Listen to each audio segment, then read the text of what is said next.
Yo, yo, yo. What's up, Sooner Nation?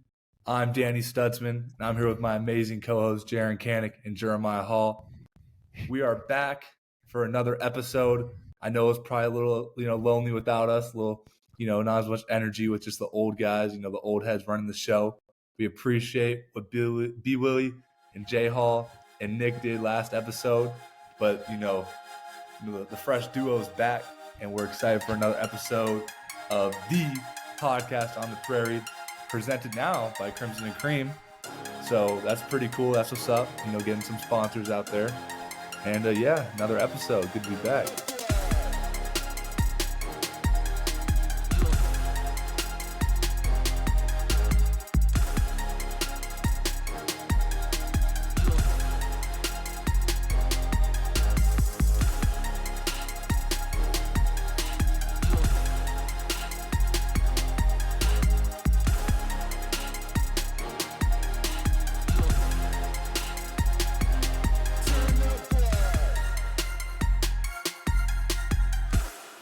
I don't like how you came out dissing me already. And Braden's not even here to defend himself. I mean, you had a week off from, getting attacked, so it's good to be back. Yeah, I like the decoration though. You like that? That's a neat look. I got a couple more right here. You started playing Christmas music yet? Oh yeah, bro. We did 100%. Where I stay. We did decorations in the tree and everything. I think like 3 days ago, November 5th. It's time. Yeah, I got like the reindeer ears and the little, red nose on my car right now. I got the lights up. I think I'm gonna wait till December 1st to put the tree up. Bro, whenever y'all do media now, you gotta make it themed, like holiday themed. Like I always wore like my red Santa hat, the Christmas hat. Well, you didn't have any hair. Yeah, what must suck for you, huh? Bro, we're not even 2 minutes into the podcast. Wait, so you would have like for media, you just have it around, like because not like we have time to go to the locker room. I feel like they're. Oh yeah, bro. Like you're saying after a game.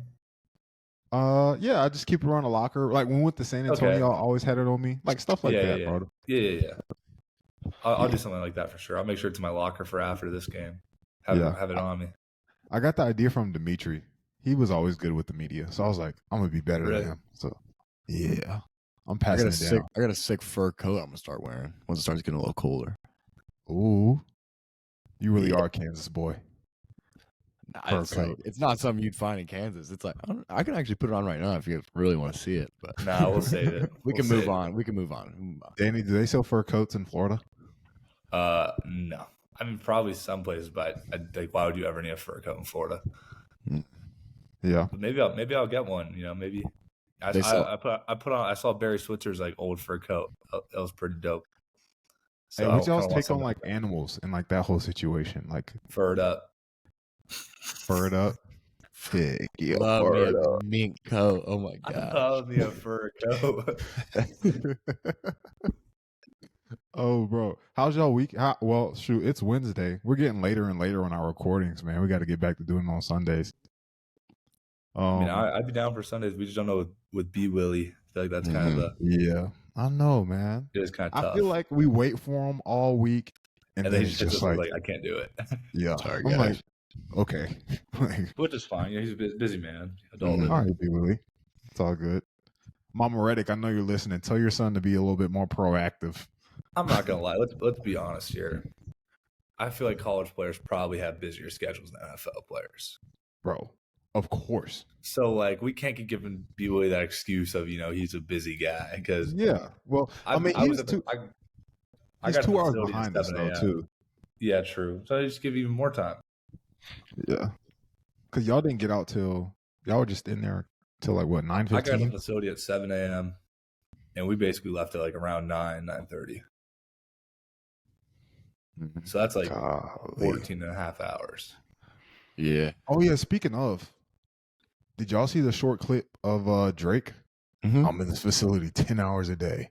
Yeah, like 10. We're here 14, that's 15. That's it. That's it. Yeah. Offense, that's it. That's all you guys do. Didn't know you had all that free time, Drake.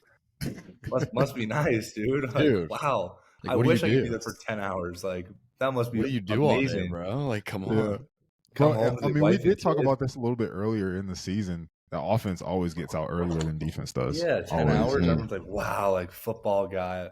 Great quote. Don't get me wrong. We love Drake. Drake's a great leader. So jealous that he's not getting the attention. Like what? But no, it was a good clip. It was a good clip. It was a good clip. It was very Bob Stoops-ish. Like, it was just dope. felt like a classic. I don't know. Danny, are you jealous the attention's not on you? No. You need to get back on the field. So that's where we need you. We need you back. Yeah, I'm working on that. I wanted to play Oklahoma State. I tried everything, man. I did everything you could do. I got treatment every single day. Yeah. On the day of the game, took every pill, every shot, every numbing thing, and it ain't work, man. Wait, what was like the decision, or what happened that made you just like, you know what, it's not gonna work? Because I know they were trying to get you out there. So like, well, when were you I didn't really do much all week. Like I did. So but I was obviously not even blue. Wasn't even like I was hardly really practicing. Oh. I could. Yeah, I was in a boot. So, and then obviously I knew the game plan. I was still keeping up with how much I usually watch film. Maybe a little less because I'm getting treatment instead of times where I'm usually watching film. But at night, I'm always, doing that. So really, like Friday before the game was kind of like that pre-practice, like that walkthrough we do before we go, was kind of really my first like time testing it out. It was a little iffy, but we still had another day, so see her from there. And then kind of pre-practice, like the, pre-game when you have your own time to do stuff out on the field. Yeah. That was like my first time testing it out. And I was like, oof, man, it's a little rough. And then obviously, I was like, all right, well, we'll try, pregame. And I did that. And then I finally did some drills like hitting, we did some hitting drills. It's one thing to like just be going on it. And then you put like 230 pounds of resistance on it. Yeah. And it's like, man, this ain't going to hold up. So kind of had to make that decision. It really stung. But, you don't want to just force yourself out there, hurt it even worse, and then be out another 2 weeks. So, but hey, Kip did a phenomenal job stepping up, filling that role. That's been a dude who, kind of plays like me in a way, all flying around with the ball, has those like crazy instincts, undersized, but, you can't really tell, man, really comes out of his hips. Does a tremendous job just, being around the ball. And, he obviously played his heart out, and it was emotional for him after the game, because, being his first start, playing so hard. And, I felt that, kind of last year, just giving it your all and just falling up short. So I wanted to be there for him. I was trying to be in his ear the entire game, kind of just continue to be that leader on the sideline and just, don't let up what I usually do when I'm playing out there. Just I can't be on the field with them, but I want to be on the sideline, just motivating everyone. But yeah, when Kip was in that locker room, it hurt to see that because, I wanted it so bad for the entire team and him. He played so hard, man. He worked his tail off that entire week to get ready. And, but, it's a life lesson for him, man. Sometimes your best just isn't good enough. And you got to learn from that. And it is what it is. But really proud of him and the guys. I thought he did a good job of, like you said, stepping up and flying around.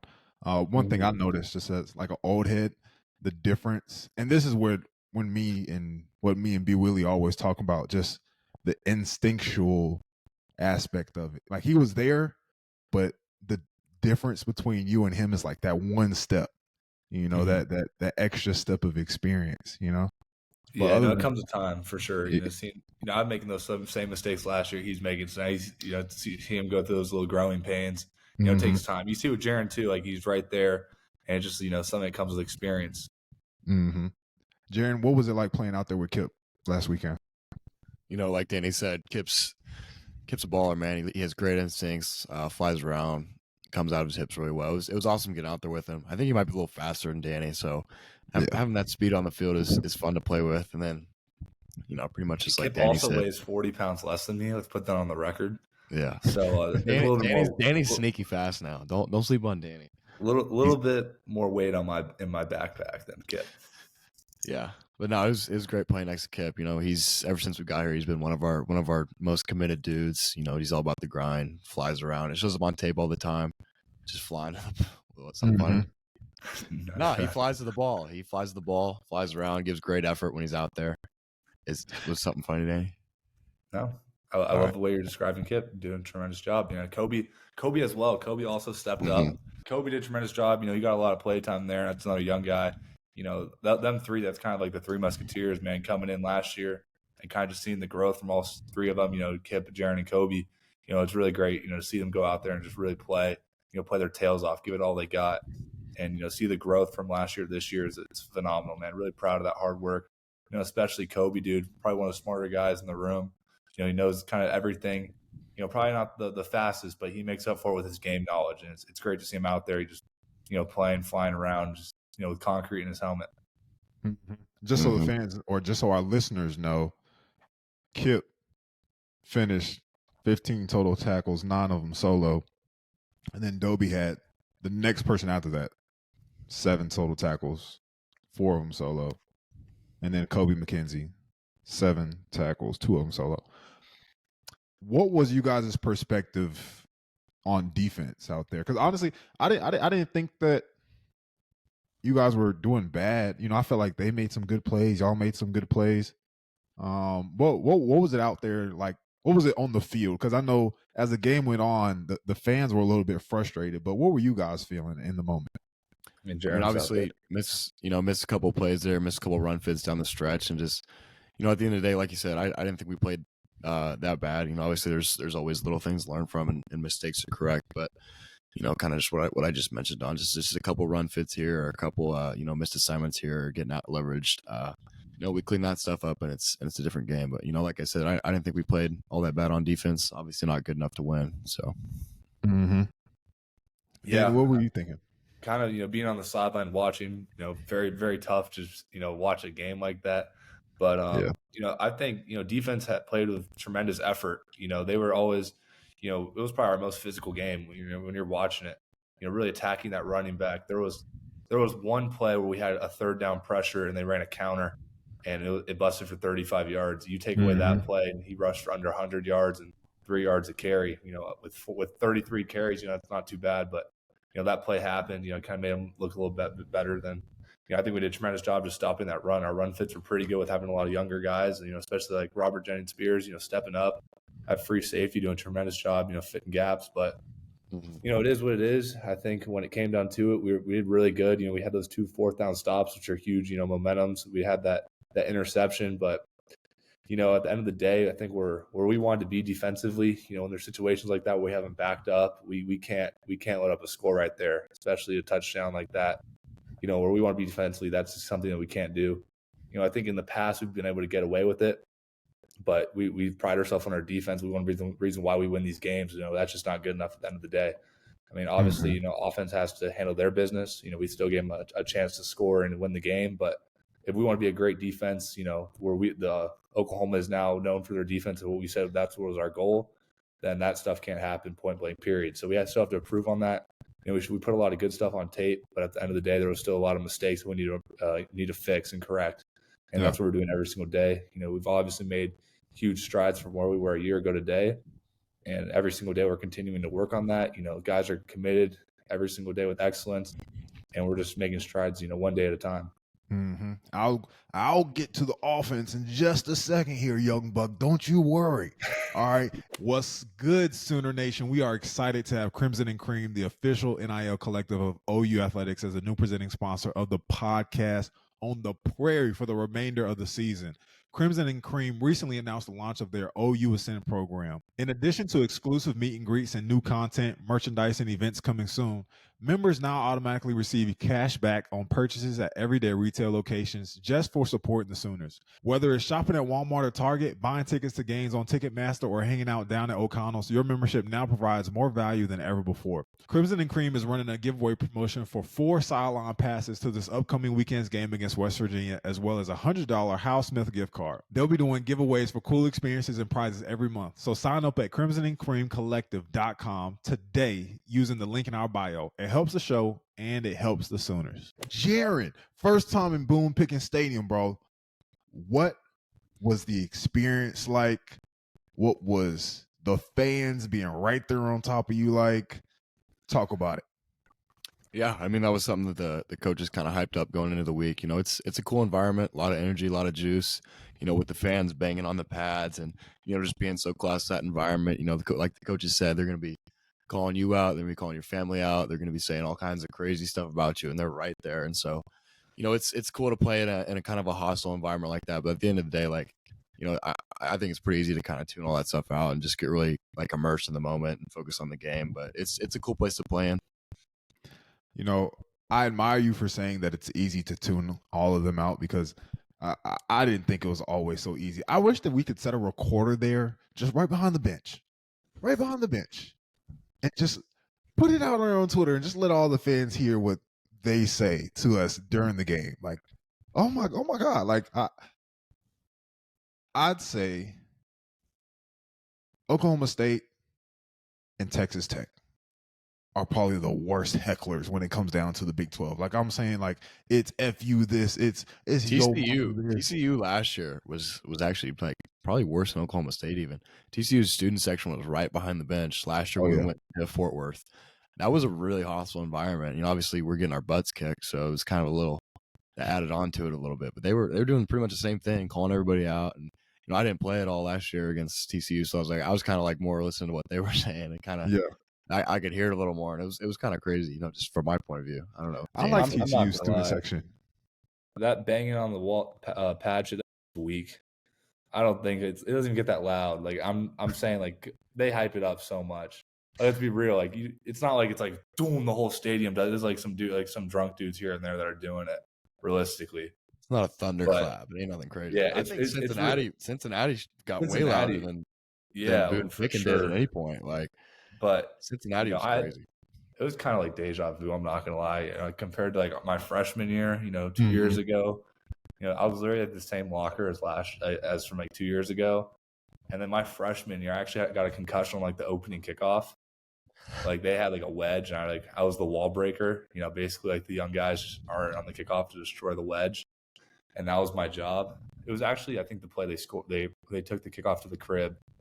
Like one of the early ones, but yeah, being on that sideline, especially like the fans are definitely talking stuff to me. But honestly, like I love when people talk trash to me because I'm not someone really, even in games, I'm not really someone that buys into it.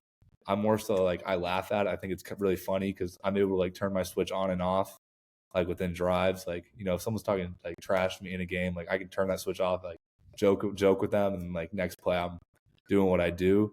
And so I think it honestly motivates me. I love when fans are talking trash. So whenever we do stuff, like when the running back like threw the interception, like our whole sideline was chanting Ollie because that's what they were doing the entire game. So I thought that was really funny.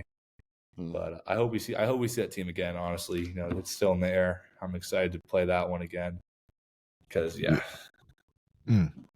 What do you think about us not having them scheduled for the future? We're definitely it's gonna be an out of conference game. Like there's just at some point. Way. Yeah.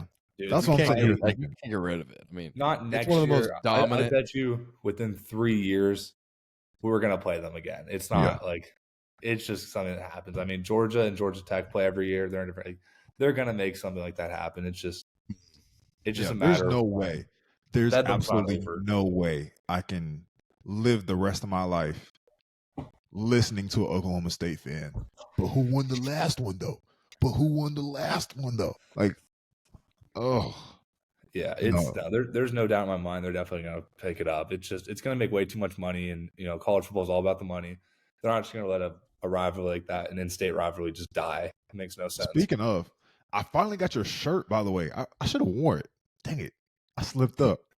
Only took like 3 weeks. I don't even have. Sorry, bro. There was a lot of shirts I got bought. I don't even have a pair. Coach Venables, it's all mine. But I need some shirts. No cap. You still don't have one? Appreciate everyone. I haven't really ordered. They sent my family like a huge care package, so shout out to them. But I don't really have. That's saying I'm not gonna wear my own merch. I'd rather wear another teammate's merch than my own. Yeah. So.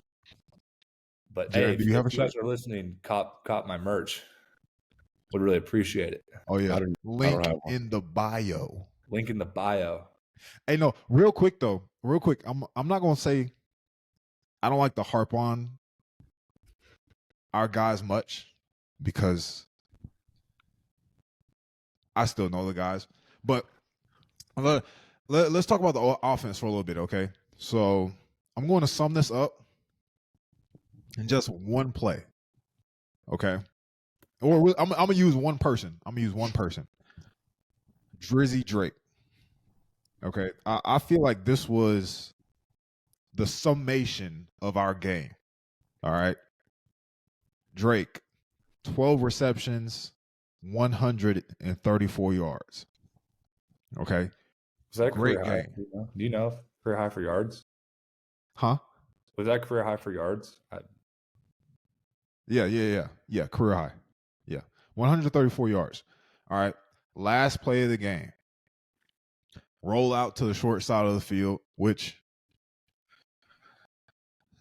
I don't know if I agree with the call because it's to Gabriel's left side. Dylan is a lefty. Yeah, I was about to say he is a lefty. Well, yeah. So it's just like, it makes sense. I understand that part, but Drake has to push to the first down, then break, which I'm sure he knows that now. I'm not harping on it, but small things like that. You have the game of your life, and then it's just then it's one pet play. All right, yeah. Nick, 3 receptions, 92 yards. All right. Great game. But open field drop. Wide open down the field. Drop pass. All right. Gavin, 13 carries, 111 yards. Another great game. Reminds me of Florida State. All right. Missing key holes and key plays on a third down that could keep the drive going. So there's a lot of good. All right, it much like the defense, Jaren. You talked about it earlier. Didn't necessarily play bad, but there were just small things that changed the game. Same thing for the offense. Drake, Nick, Gav, great game, but it was small things on both sides of the ball that ended up changing the course of the game. College football. Me and Brady used to talk about this all the time, and Braden would always say the margin of error is so slim, and it even becomes even smaller in the NFL. I think the average NFL score differential is like 4.4 points. A little bit greater than that in college, because obviously. But just going back to the overall differential side of things, like this, small things like that over time change the course of the game. All right. Next thing though, I'm done talking about the offense. Wait, hold up. What do you think, Danny? Well, it's not. Now I watched the game, so I can kind of like speak on it a little bit.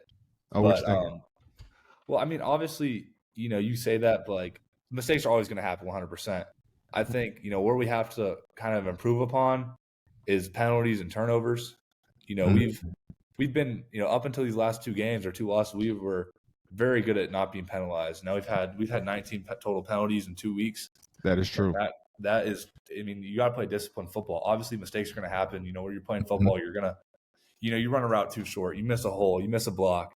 It's just the game of football. You can't, obviously on clutch moments, you got to make those plays, but throughout the course of the game, that happens all the time. There was times on that 35-yard run, we might have been a bad call, but we still had a position where, if someone levers that ball back into the defense instead of spilling it or getting too thick on the block, it's a 2-yard gain. It's 4th down.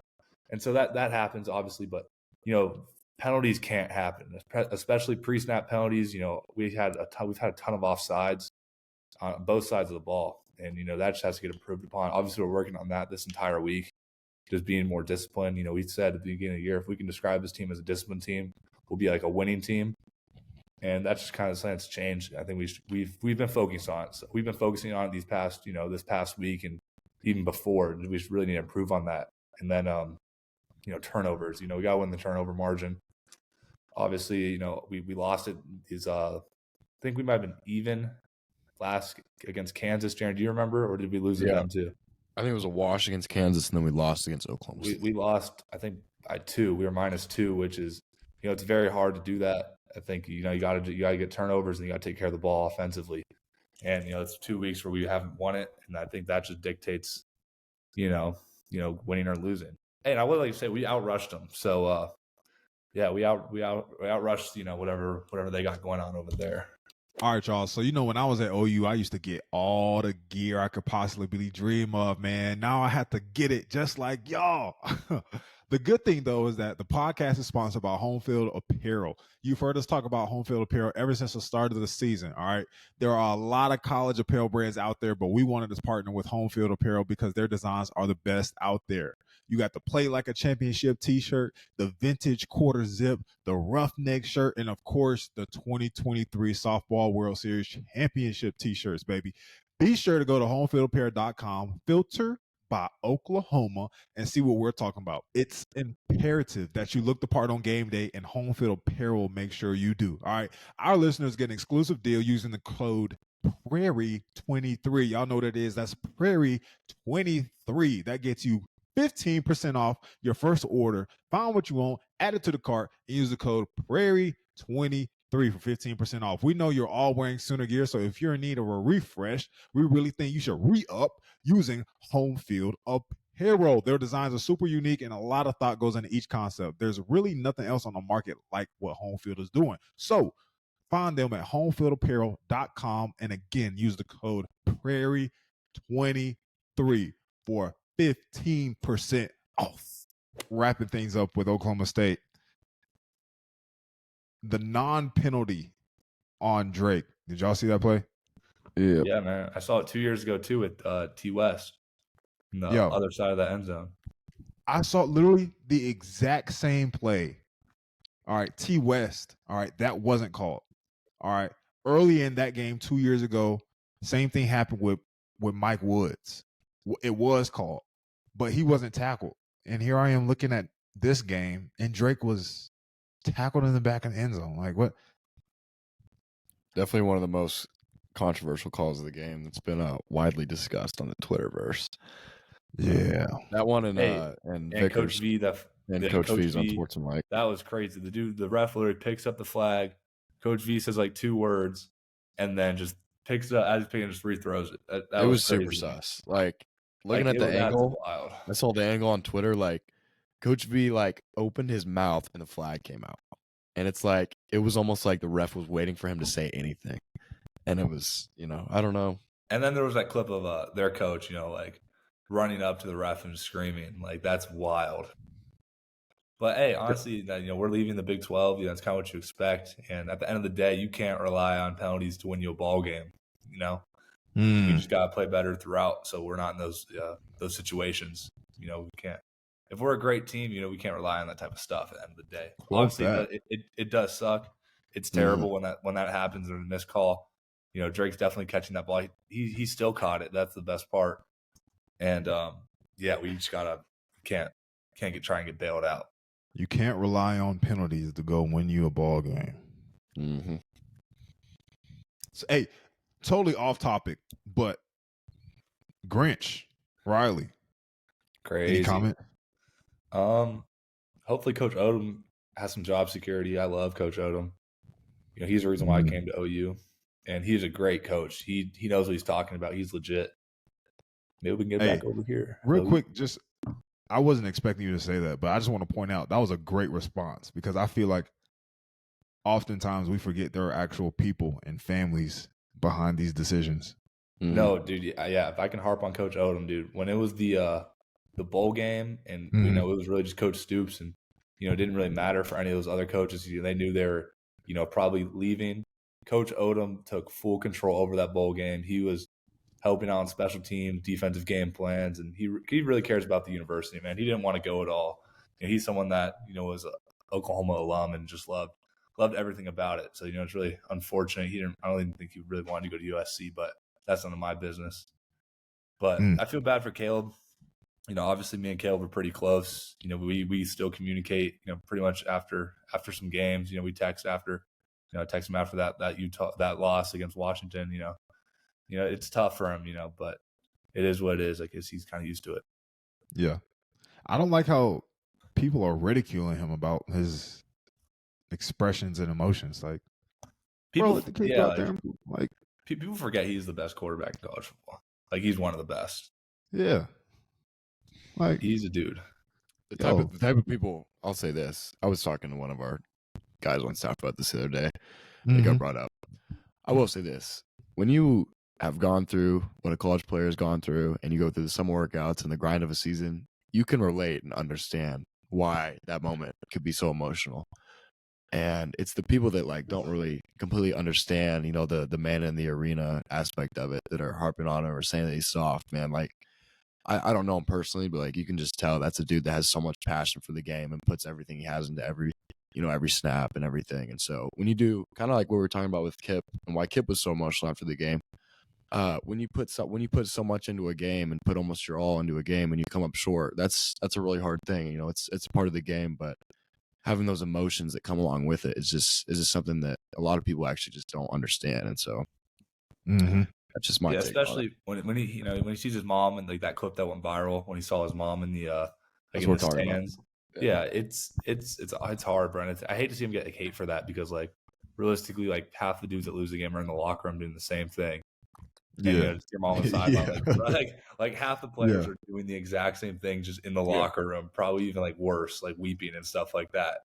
And so, like when it's a moment like that, bro, like And when he said post game, like he just wants to like go home and like cuddle with his dog, like I felt that. It's real, dude. That's so real, dude. That's so real. That's so real. Speaking of that, that's coming from somebody who did it. Like I German Shepherd, 85-pound dog, just me and him. It's real. I'm thinking about getting a dog. Yeah, Jaren wants to get a wiener dog. I want to hunt for a wiener dog, bro.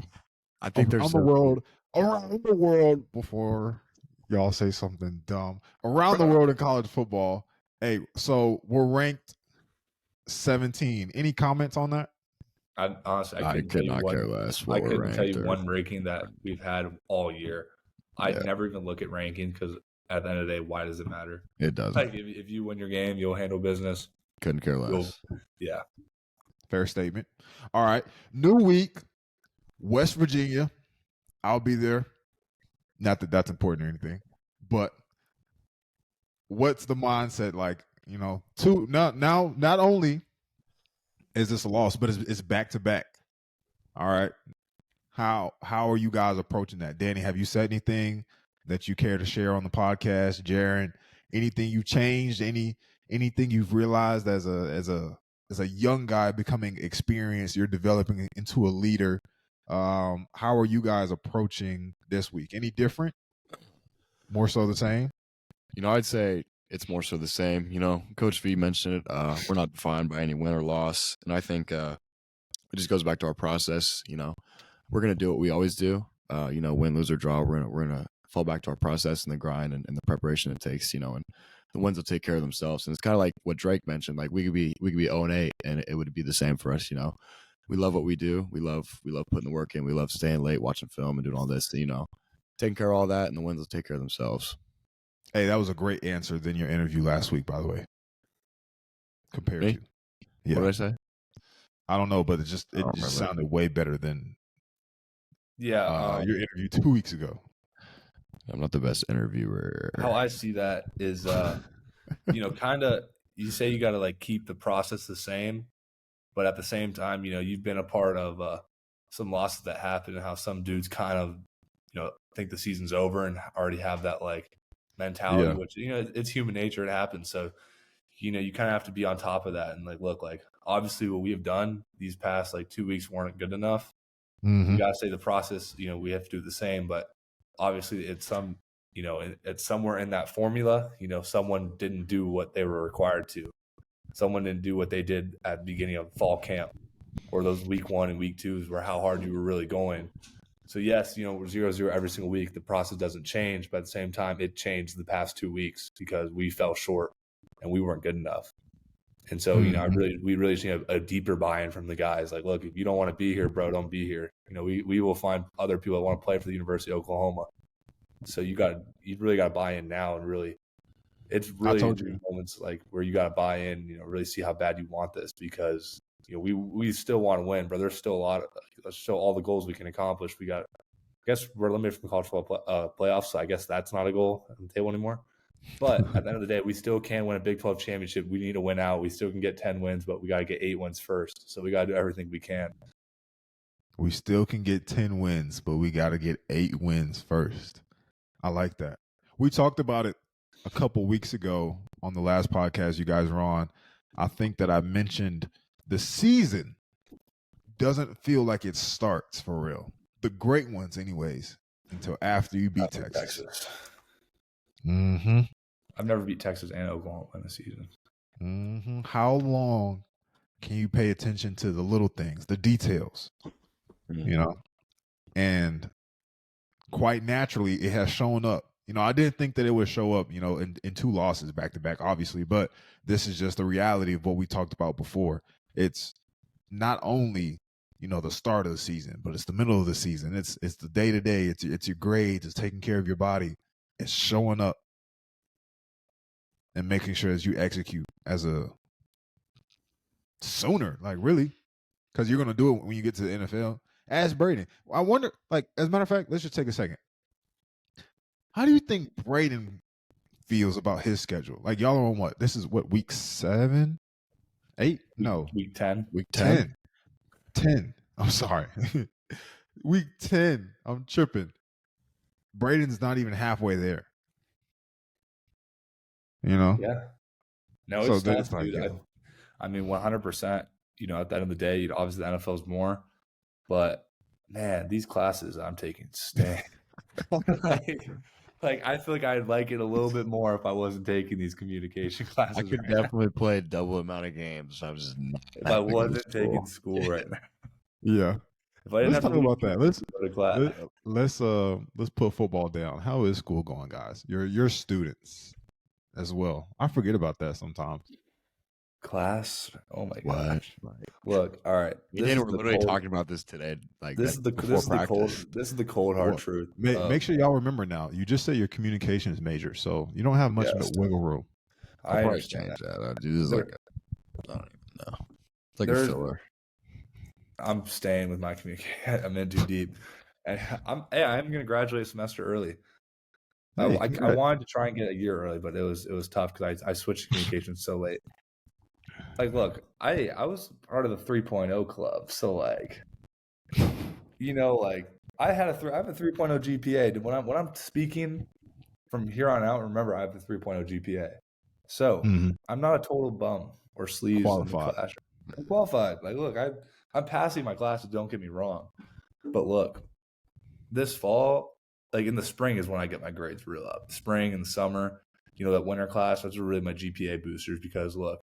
I just told you guys I'm at the facility for 15, 14 hours a day. When the heck can I do homework? When can I study for an exam? Like, the math is not adding up.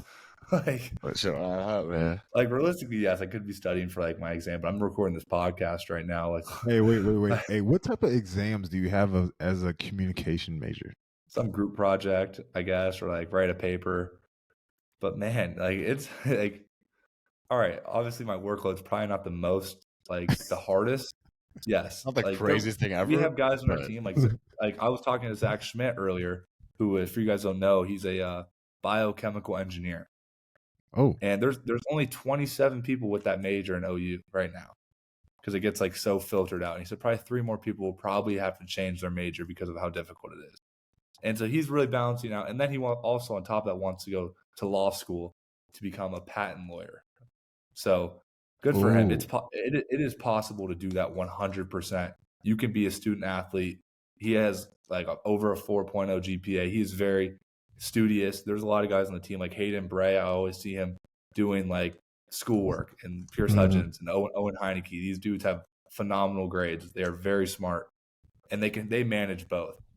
But for guys like me and Jaren, who are, we're smart. We're not. We're still bright people. Jocks, all right. We're not just dumb jocks.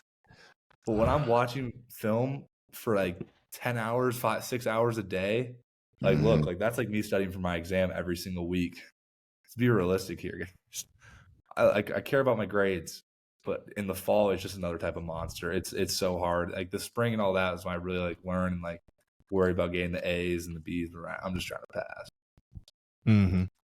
Honestly, I think I took that for granted when I was there. I'm not gonna say I didn't have to watch film much. I did watch film, but I didn't have to watch it as much as a Mike linebacker or as a defensive guy in general. Because you tell me my assignment, I'm smart enough. I'm gonna remember it. I might rep it once, and I'm good. You know, especially as a 5th-year guy. You know, not much changes between outside zone, inside zone. Maybe the combination of the play changes, but like other than that, it doesn't change too much. But for us, in like we terms gotta of know Every single formations, play changes. what formations they're every gonna call. run, what checks, what alignments on their splits, what receiver or tight end is where, if his outside foot is up, if he's on the ball, off the ball, what motions we're gonna see out of the formations, what run plays they do out of it, if they do tempo, what are they gonna do? First downs after a conversion, down in distance, position on the distance. field, personnel. Are they in plus territory? What set are they in? Who's in the game? How much time's on the clock? What type of move does that running back do? How does the quarterback, attack the defense? Which running back is in? Is it an option based defense, or do they gap schemes, stretch, zone schemes, gap schemes, motion tendencies, alignments? Hey, I haven't thought about this, but do y'all still do like the pregame questions, like right before the game? We do that kind of on Tuesday. We got quizzes. Yeah, we get quiz. No, we don't do what Link did. We're like, oh, bro, I will say, like, I try not to talk about Link as much on the podcast because I know how the fans feel. Okay, relax. Okay, but I always thought that was super cool. Like, I would always look forward to Kenneth Murray standing up and like just spitting like all his assignments. Like, what are they doing cover 1? We're looking for this. What are they doing cover 2? And he just talked for like 2 or 3 minutes straight. Meanwhile, it's Jay Hall. What are we doing if they show cover 2 and we're in purple? I'm not gonna lie to you though. We do that on Tuesdays, and it's like pretty much the same thing. Well, it's at the beginning of the week. So don't know, Jaren, what we would do. So you know how we do the Walk of Champions? Yep. So we would do that, except we'd all meet in the red room, and then we would they would ask us a question about the game plan. We'd have to stand up and then talk about it right before the game. Nice. So it's kind of cool, but at the same time, I do remember Coach Odom telling BA like the answers to the question that he was going to ask, so we couldn't get it wrong. So like, who knows like how much really K9 really? I'm sure he probably knew the game plan down like the back of his hand, but he might have had a little cheat code and help from his coach. Give him a lob, man. So give him some credit. Hey, no, I didn't even think about this until after you shot us a text.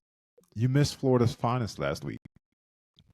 I know, Nick. I know. Me and Nick, like, for me being a young guy, like, and him being an older dude, we were tight. Like, me and him were pretty close. Mm-hmm. We had a good bond. Like, just so I do miss him. We kind of keep in touch. So yeah, Nick's I probably appreciate not Nick, this, but hey, yeah, I do love that guy, big old joker. Just so y'all know, I texted Nick like the day before, and he was ready next day. Really, I appreciate. As a former player.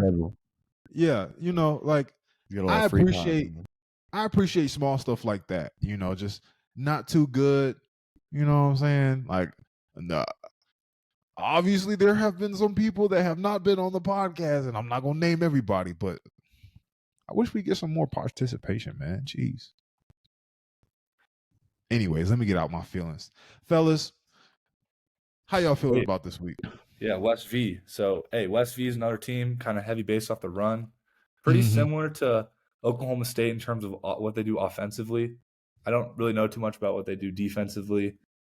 You know, from what I've seen, like I saw one play of their Mike linebacker run the smack over on kickoff. We like rewind. It was kind of funny. Like this dude gets killed. But I mean, they have a really good running. I feel like last year we made this running back like who he is.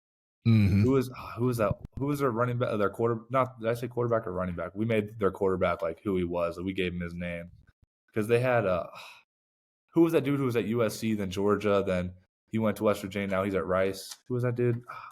JT Daniels. Yeah.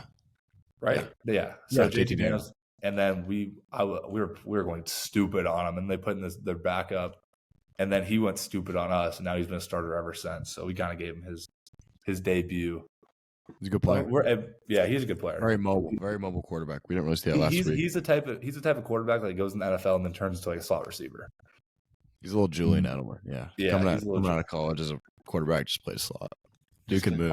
He's very mobile guy. But if he doesn't like what he sees, he's gonna tuck it down and scramble. You never know. But, we got to stop the run. Supposedly the running back's like 6'1", 240, so I'm excited for that. What? Yeah, I see it. But he doesn't look that big on film. Like, if he you doesn't watch look the film, 240. don't think so, but that's what it says, like number 4. You can look it up. I don't think he's that big. 6'1", 238. Like, right? Yeah. Like, but if you watch the film, you don't really look that big. Golly. Might have lost some weight since then. Also, they pride themselves on their O-line. They're like quoted saying in interviews or whatever, their O-line is the best part of their team.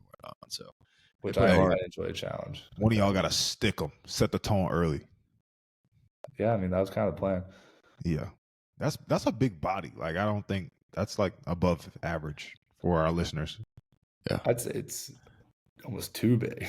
Yeah. Like, that's like me. Like, I'm pretty much 6'2", 245. I'm just saying. Right, one man never took me down. Look it up. It took a whole gangbang to get you down. Yeah. Oklahoma State 2021. 5 dudes pile driving jail. I give. Oh yeah. I give up. How many dudes were on you? Then you finally came down.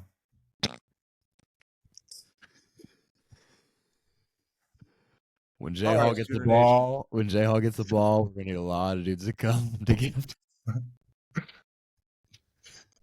I'm looking forward to seeing you guys this weekend. I think that's gonna wrap it. Any shout outs? Any shout outs? Oh, lucky for J-Hall, it's a night game, so the sun won't be reflecting off the top of his head. Yeah, bro. Hey, give me a hug whenever I see y'all in the Walk of Champs. Be able to see you. Yeah, shout out Opolis. If you want to buy my merch shop, Opolis Clothing. Link in the bio.